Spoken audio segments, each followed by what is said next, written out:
आपको दावत फिक्र दे रहा हूं।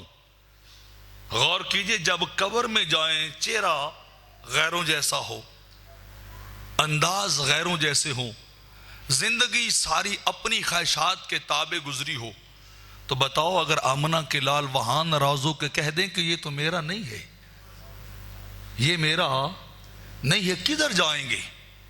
क़यामत के दिन जब बाप नहीं काम आने वाला, जब भाई नहीं काम आने वाला, जब बेटा नहीं काम आएगा, मां नहीं काम आएगी, कुरान कहता है जब इंसान के इंतहाई बेसिक रिलेशन, ताल्लुकात और रिश्तेदारियां खत्म हो जाएंगी तो बाकी किसने काम आना है? वहां कोई नहीं काम आएगा। अगर काम आएंगे तो फकत आमना के लाल आएंगे, मदीने के ताजदार आएंगे।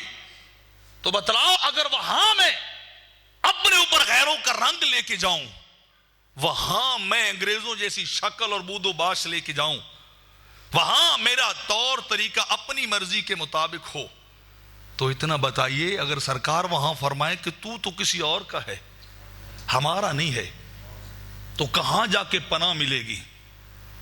कहां जाके हम जाएंगे? कलमा हमने पढ़ रखा है, शक्लें हमारी अंग्रेजों जैसी हैं, रस्म और रिवाज हमारे हिंदुओं जैसे हैं, तौर तरीक फैशन हमारा सिखों जैसा है, दिन रात हमारे ईसाइयों जैसे हैं, सुबह और शाम हमारी यहूदियों जैसी है।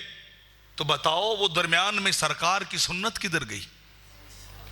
सरकार का प्यार किधर गया, जिसके अंदर नारे भी थे कि गुलामी रसूल में मौत भी कबूल है, मैं जान को निशावर कर दूंगा, मैं अपने आप को कुर्बान कर दूंगा, तेरी जान की जरूरत नहीं है, तेरी इत्तिबा की जरूरत है।